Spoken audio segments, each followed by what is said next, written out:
Stocks rose for a fourth consecutive day as artificial intelligence names continue to outperform during the holiday-shortened week. But my next guest says the market's narrow leadership provides opportunities in high-quality companies that have lagged so far. Let's go to Chad Morganlander, Senior Portfolio Manager at Washington Crossing Advisors. Thanks for joining us today. Thanks for having me. Where are you seeing the opportunities at this point?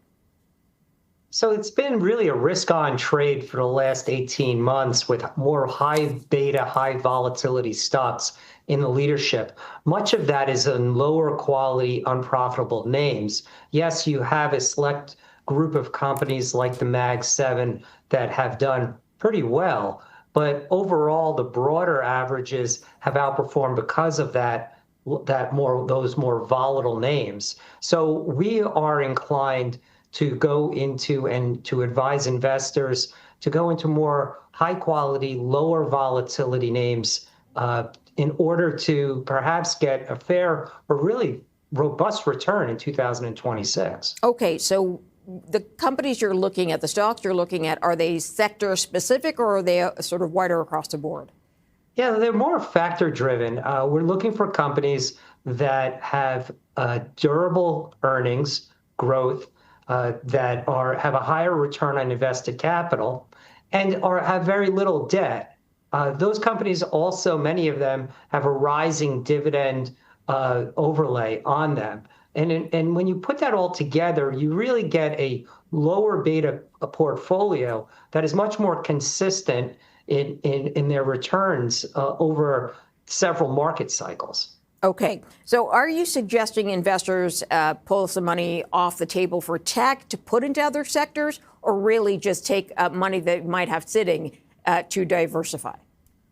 Yeah, I mean, think of it this way: if you're investing in perhaps a quantum computer company that has no profits and is trading based off of just a story and excitement, you may want to consider buying a company like IBM, which, overall has a robust line of software, which is about 45% of their revenues. And as well, they have mainframes that are growing in a top line growth of 4 to 5% or 6%, and dividend growth that's going to be quite robust over the course of the next 12 months, but also perhaps over the next 3 to 4 years. So what I'm suggesting is you ratchet down the risk in these high momentum names that really don't have earnings to them, and you go into maybe more of the steady Eddie names, and you could do that even in technology. Okay, so you mentioned IBM as one. What do you like a little bit more, if you can expand, about IBM? Okay, so they have a consulting division that has been really growing at maybe 1 to 2%. We could see that consulting side start to ramp up as companies become more out to invest in the solution of artificial intelligence. This rollout's going to be very slow. The market's anticipating, though, that it's going to be, overnight. We're anticipating that you'll start to see momentum build in that, and that will benefit their consulting division.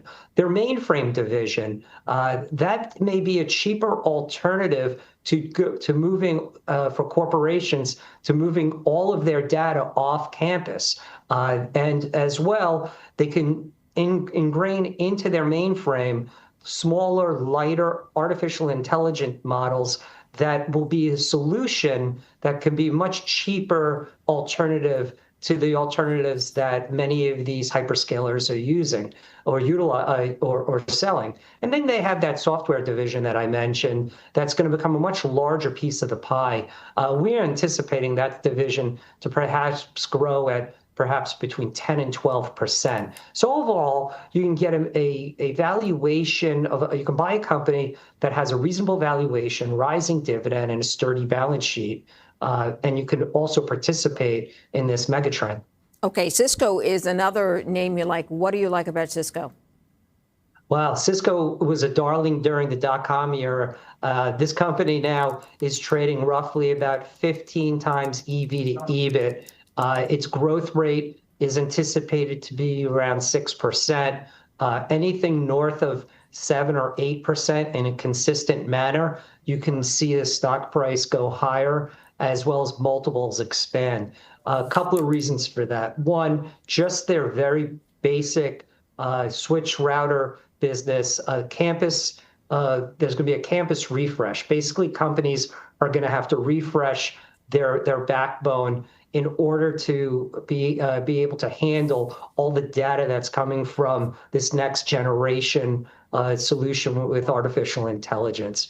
As well, when it comes to the data center build out, they also will benefit from that mega trend overall, in particular overseas in the sovereign data centers. So we see that their wind is at their back now, that their cyclicality within their main business is behind them, and now you're going to start to see more steady revenue growth. Again, a company that's growing on the top line, margins are going to be expanding, and you're going to have a rising dividend with very little debt. The valuation is also, not at, levels that are unreasonable. This is, more of a value play in the tech world. Chad, I got to leave it there, sir, but thank you very much for spending some time with us. Have a good holiday.